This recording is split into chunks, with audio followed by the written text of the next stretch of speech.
கர்த்தராகிய இயேசு கிறிஸ்துவின் நாமத்தில் உங்கள் அனைவரையும் வாழ்த்தி கழுகுகளே எழும்புங்கள் என்ற இந்த யூடியூப் சேனலுக்கு வரவேற்கிறேன். மீண்டும் ஒரு முறை உங்களை இந்த யூடியூப் சேனலுக்கு கூடாக சந்திப்பதில் பெரும் மகிழ்ச்சி அடைகிறேன். இந்த நாளில் நாங்கள் ஆழமான சத்தியத்துக்கு கடந்து செல்லும் முன்பாக பல நாடுகளிலுமிருந்து அநேகர் இந்த யூடியூப் சேனலை பார்ப்பதினால் சில அடிப்படையான காரியங்களை நாங்கள் ஆராய்ந்து கற்றுக்கொண்டு தொடர்ந்து நாங்கள் போகும்போது அது உங்களுக்கு ஆசீர்வாதமாக இருக்கும் என்று நம்புகிறேன். ஆகவே இன்றைய நாளில் நாங்கள் இயேசு கிறிஸ்து எதற்காக இந்த உலகத்துக்கு மனுக்குலம் எடுத்து வந்தார் என்று நாங்கள் பார்க்க போகிறோம். இயேசு எதற்காக வர வேண்டும் என்று அவர் ஒரு மதத்தை ஸ்தாபிக்க வரவில்லை என்றும் அவர் ஒரு ஒரு தேவன் என்றும் நாங்கள் இன்றைய நாளில் வேதத்திலிருந்து அவர் என்னத்துக்காக இந்த உலகத்துக்கு வந்தார் என்ற வேதத்தின் அடிப்படையிலிருந்து நாங்கள் ஆராய போகிறோம். தேவன் மனிதனை தனக்காக படைத்தார். வேதத்தின் ஆதாரத்திலிருந்து தான் அந்த சில காரியங்களை பேச இந்த நாளில் முயற்சிக்கிறேன். ஆதியாகமம் 1:26 நீங்கள் திருப்புவீர்களா இருந்தால், பின்பு தேவன் தமது சாயலாகவும் தமது ரூபத்தின் படியையும் மனுஷனை உண்டாக்குவோமாக, அவர்கள் சமுத்திரத்தின் மச்சங்களையும் மிருக ஜீவன்களையும் ஆழக்கடவர்கள் என்று சொல்லி தேவன் சொன்னார். இந்த உலகத்தை உருவாக்கும் போது, மனுஷனை உருவாக்கும் போது தனக்காகத்தான் தேவன் உருவாக்கினார். தொடர்ந்து 27வது வசனம் சொல்லுகிறது, தேவன் தம்முடைய சாயலாக மனுஷனை சிருஷ்டித்தார், அவனை தேவ சாயலாகவே சிருஷ்டித்தார், ஆணும் பெண்ணுமாக தேவன் மனுஷனை சிருஷ்டித்தார். ஆதியாகமம் 2:7 சொல்லுகிறது, தேவன் மனுஷனை பூமியின் மண்ணினாலே உருவாக்கி ஜீவ சுவாசத்தை அவன் நாசியிலே ஊதினார் என்று வேதம் சொல்லுகிறது. மனிதன் ஜீவாத்மாவானான். ஆனால் மனிதன் இறக்கும் போது அவனுடைய ஜீவன் அவனை விட்டு, அவனுடைய ஜீவ ஆத்மா அவனை விட்டு வெளியேறுகிறது. அவன் மீண்டும் மண்ணுக்கு திரும்புகிறான். ஆதியாகமம் 2:15, 16, 17 வசனங்களை நீங்கள் வாசிப்பீர்களானால், தேவன் மனிதனை ஏதேன் தோட்டத்தில் வைத்து எல்லாவற்றையும் அவனுக்கு ஒப்பு கொடுத்து அவர் என்ன சொல்கிறார் என்று சொன்னா, நீ எல்லாவற்றையும் நீ ஆண்டு கொள்வாயாக, நன்மை சொல்லி போட்டு எல்லாவற்றையும் நீ புசிக்கலாம், ஆனால் நன்மை தீமை அறியக்கூடிய அந்த கனியை மட்டும் நீ புசிக்கும் நாளில் நீ சாகவே சாவாய் என்று ஆண்டவர் சொன்னார். ஆனால் நாங்கள் பார்ப்போமா இருந்தால், ஆதியாகமம் 3:4 வசனம் எப்படியா சொல்லுகிறது, சர்ப்பம் ஏவாளை வஞ்சித்து நீங்கள் அதை புசிக்கும் நாளில் சாகவே சாவதில்லை என்று சொல்லி ஒரு பொய்யை சொல்லி, நீங்கள் நன்மை தீமை அறிந்து தேவர்களை போல நீங்கள் காணப்படுவீர்கள் என்று சொல்லி ஏவாளை வஞ்சித்தான். வஞ்சித்ததினால் ஏவாள் அதை புசித்து ஆதாமுக்கும் கொடுத்தாள். கொடுத்ததின் நிமித்தமாக அந்த கீழ்ப்படியாமையினால் பாவம் இந்த உலகுக்குள் வந்தது.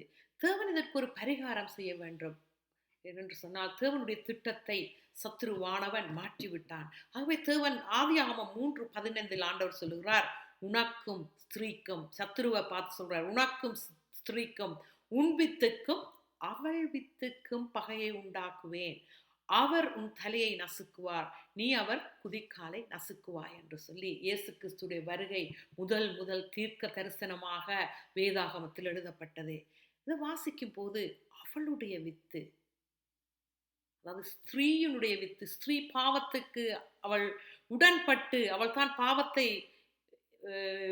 உருவாக்கினபடியால், பாவம் வருவதற்கு காரணமாக இருந்தபடியால் அவளுடைய வித்துக்குத்தான் ஆண்டவர் பகையை உண்டாக்குறார். தொடர்ந்து நாங்கள் பார்ப்போமா இருந்தால், இயேசு கிறிஸ்துவின் வருகையை தேவன் பலவிதமாக தீர்க்க தரிசனமாக வேதாகமத்தில் அநேக இடங்களில் தேவன் எடுத்துரைத்திருக்கிறார். ஆனால் நீங்கள் பார்ப்பீர்களா இருந்தால், அநேக ஆண் குழந்தைகளை சத்துருவானவன் கொலை செய்ய முயற்சித்த காரியங்களை நாங்கள் கிறிஸ்துவின் வருகைக்கு முன்பாக நாங்கள் பார்க்கலாம். ஆனால் நாங்கள் ஏசாயா 9:6 வசனத்துக்கு வரும்போது, ஏசாயா 9:6 இப்படியாக சொல்லுகிறது, நமக்கு ஒரு பாலகன் பிறந்தார், நமக்கு ஒரு குமாரன் கொடுக்கப்பட்டார், கர்த்தத்துவம் அவர் தோளின் மேல் இருக்கும், அவர் நாமம் அதிசயமானவர், ஆலோசனை கர்த்தர், வல்லமை உள்ள தேவன், நித்திய பிதா, சமாதான பிரபு என்னப்படும். நாங்கள் பார்ப்போமா இருந்தால், இயேசு கிறிஸ்துவின் வருகையை குறித்து அவர் என்னென்ன மாதிரியான அபிஷேகத்தோடு வருவார் என்று சொல்லி ஏசாயா 9:6 சொல்லப்பட்டிருக்கிறது. நாங்கள் தொடர்ந்து மத்தேயு 1ஆம் அதிகாரம் 18வது வசனத்தை நாங்கள் தியானிப்போமா இருந்தால், வசனத்திலிருந்து தியானிப்போமா இருந்தால், இயேசு கிறிஸ்துவின் ஜனனத்தின் விவரமானது என்று சொல்லி ஆரம்பிக்கிறது. ஜனனத்தின் விவரமானது அவருடைய தாயாகிய மரியாள் யோசேப்புக்கு நியமித்திருக்கப்பட்ட, அதாவது என்கேஜ்மெண்ட், அவர்களுக்கு ஒரு திருமண உடன்படிக்கைக்குள் அவர்கள் கடந்து சென்றிருந்தார்கள். ஆனால் திருமணமாகவில்லை. அப்படியாக இருக்கிற நேரம் மரியாள் பரிசுத்த ஆவியினால் அவள் கூடி வரும் முன்பே கர்ப்பவதியானாள். அவள் கர்ப்பவதியாகி அவள் ஒரு புருஷன் கர்ப்பவதியானாள். ஆனால் அவளுடைய புருஷன் நீதிமானாயிருந்து, ஜோசப்பு நீதிமானாயிருந்து அவளை அவமானப்படுத்த மனதில்லாமல் ரகசியமாய் அவளை தள்ளி வைக்க நினைத்தான். ஆனால் தேவதூதன் அப்படி அவன் சிந்தித்துக் கொண்டிருக்கையிலேயே கர்த்தருடைய தூதன் யோசேப்புக்கு சொப்பனத்தில் வந்து, யோசேப்பே, மரியாளுக்கு உண்டாயிருக்கிறது தேவனால் உண்டானது. அவள் ஒரு குமாரனை பெறுவாள், அவருக்கு இயேசு என்று நீ பெயரிடுவாயாக என்று ஒரு டிரெக்ஷனையும் ஆண்டவர் கொடுக்கிறார். ஏனெனில் அவர் தமது ஜனங்களின் பாவங்களை நீக்கி அவர்களை ரட்சிப்பார் என்றார். தீர்க்கதரிசியின் மூலமாக கர்த்தரால் உரைக்கப்பட்டது நிறைவேறும்படி இயேசு கிறிஸ்து பெத்லகேமிலே பிறந்தார். நாங்கள் வேதத்தை பார்ப்போமா இருந்தால், மத்தேயு எழுதின சுவிசேஷம் 1ஆம் அதிகாரத்தில் இப்படியாக சொல்லப்பட்டிருக்கிறது. அவர் இதோ ஒரு கன்னியை கற்பவதியாகி ஒரு குமாரனை பெறுவாள், அவருக்கு இமானுவேல் என்று பெயரிடுவாயாக என்று தேவதூதன் சொல்லுகிறான். அதற்கு இமானுவேல் என்பதற்கு தேவன் நம்மோடு இருக்கிறார் என்று சொல்லி அர்த்தம். ஜோசப்பு நித்திரை தெளிந்து எழுந்து கர்த்தருடைய தூதன் தனக்கு கட்டளையிட்டபடியே தன் மனைவியை சேர்த்து கொண்டு அவள் தன் முதற்பேறான குமாரனை பெறுமளவும் அவளை அறியாதிருந்து அவருக்கு இயேசு என்று சொல்லி அவன் பெயரிடுகிறதை நாங்கள் பார்க்கிறோம். இந்த வேதத்தில் நாங்கள் பார்க்கும் போது தேவன் தான் நினைத்த திட்டங்களை, தேவன் தான் செய்ய நினைத்ததை அவர் நிறைவேற்றி கொண்டு வருகிற தேவனாய் இருக்கிறார். நாங்கள் தொடர்ந்து பார்ப்போமா இருந்தால், யோவான் ஸ்நானகன் தடுத்து நிறுத்துகிறான். இயேசு கிறிஸ்து யோவானிடம் ஞானஸ்தானம் பெறும்படி போகிறார். யோவான் ஸ்நானகன் அவரை தடுத்து நிறுத்துகிறார். மத்தேயு 3ஆம் அதிகாரம் 14-15 வசனங்கள் அப்படியாக சொல்லுகிறது. இயேசு ஞானஸ்தானம் தேவ நீதி என்று கூறி தானும் அதை நிறைவேற்றினார். 12வது அதே அதிகாரத்தில் நாங்கள் 16வது வசனத்தை பார்ப்போமா இருந்தால், ஆவியானவர் புறாவை போல் அவர் மேல், இயேசு கிறிஸ்து மேல் வந்து இறங்கினார். மத்தேயு 4ஆம் அதிகாரம் 1வது வசனம் இப்படியாக சொல்லுகிறது. இயேசு பிசாசினால் சோதிக்கப்பட ஆவியானவராலே வனாந்திரத்துக்கு கொண்டு போகப்பட்டார். அவருக்கு தொடர்ச்சியாக சாத்தான் இயேசுவை 3 தடவைகள் சோதித்தான். வனாந்திரத்தில் பிசாசு அவரை உயர்ந்த மலை உச்சிக்கு கொண்டு போய் உலகத்தின் சகல ராஜ்யங்களையும் ஒரு நிமிஷத்துல, ஒரு ஸ்பிளிட் மினிட்ல அவருக்கு காண்பித்து அதன் மேலுள்ள அதிகாரத்தையும் மகிமையையும் உமக்கு தருவேன், இவைகள் எனக்கு ஒப்பு கொடுக்கப்பட்டிருக்கிறது என்று சொல்றான். என்னென்று சொன்னா, ஒப்பு கொடுக்கப்பட்டிருக்கிறது, எனக்கு இஷ்டமானவனுக்கு இவைகளை கொடுக்கிறேன் என்று சத்ரு சொல்றான். இதுல எப்படி ஒப்பு கொடுக்கப்பட்டது? ஆண்டவர் முதலாவதாக ஏதேன் தோட்டத்தில் நாங்கள் பார்த்தோம், ஆதாமுக்கும் ஏவாளுக்கும் நீங்கள் இவற்றை ஆண்டு கொள்ளுங்கள் என்று சொன்ன தேவன் எப்படியாக சாத்தானுக்கு ஒப்பு கொடுக்கப்பட்டது? எவ்வாறாக அவன் பெற்றுக்கொண்டான்? ஆதாமும் ஏவாளும் பாவம் செய்தது கூடாக அவர்கள் ஒப்பு கொடுத்து, கிட்டத்தட்ட ஒரு லீசிங் அக்ரிமெண்ட், லீஸ் எழுதுகிற அக்ரிமெண்ட்டுக்கு அவர்கள் போயிருக்கிறார்கள். அப்படியாக சத்ரு சொல்றான், இது எனக்கு இப்போ ஒப்பு கொடுக்கப்பட்டிருக்கிறது, நீர் என்னை விழுந்து வணங்குவீராயிருந்தால் இதை நான் உமக்கு தருவேன் என்று. ஆனால் இயேசு கிறிஸ்துவின் திட்டம் ஒரு குறுக்கு வழியாக போய் இந்த காரியங்களை பெற்றுக்கொள்வது அல்ல. பிதாவோடு யோவான் 1:1 நாங்கள் வாசித்தால், ஆதியிலே வார்த்தை இருந்தது, வார்த்தை தேவனோடு இருந்தது, அது தேவனாய் இருந்தது என்று சொல்லப்பட்டிருக்கிறது. அப்படியாக அவர் தேவனோடு இருந்தவர், அவர் சகலவற்றையும் அறிந்தவர்.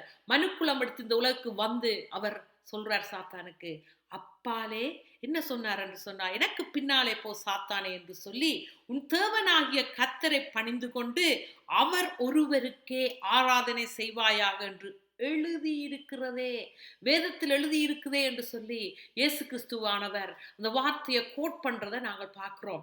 அடுத்ததாக ஏவாள் தேவன் கொடுத்த அதிகாரத்தை பாவத்தின் மூலமாக ஆதாமும் ஏவாளும் இழந்து போனார்கள்.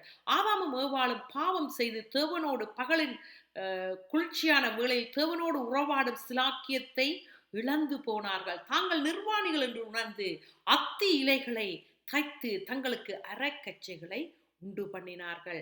ஆனால் நாங்கள் பார்க்கிறோம், அவர்கள் அரக்கட்சியை உண்டு பண்ணி இப்படியாகத்தான் அநேக மதங்கள், அநேக சமயங்கள் என்று சொல்லி உருவாக்கப்பட்டு எங்களுக்கும் தேவனுக்கும் உறவு இருக்கிறது என்று ப்ரூவ் பண்ற மாதிரி அத்தியிலே எடுத்து ஜனங்கள் அத்தியிலே அந்த உதாரணம் பல்வேறு மதங்களை நாங்கள் பார்க்கிறோம். அநேகம் இன்னும் புதுது புதிதாக வந்து கொண்டிருக்கிறது.